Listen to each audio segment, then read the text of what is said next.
ये गांधी सागर बांध पे मगरमच्छ पुलिया पे आया है और वन विभाग की टीम पीछे पीछे घूमती हुई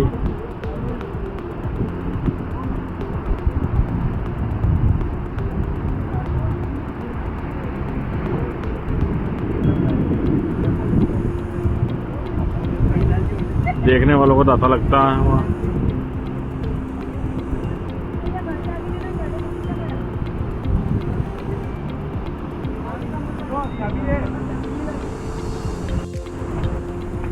ये गांधी सागर बांध पे मगरमच्छ पुलिया पे आया है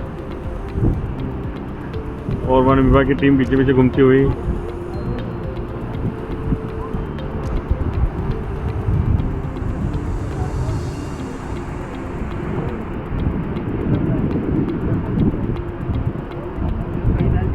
देखने वालों को तो अच्छा लगता है वहाँ।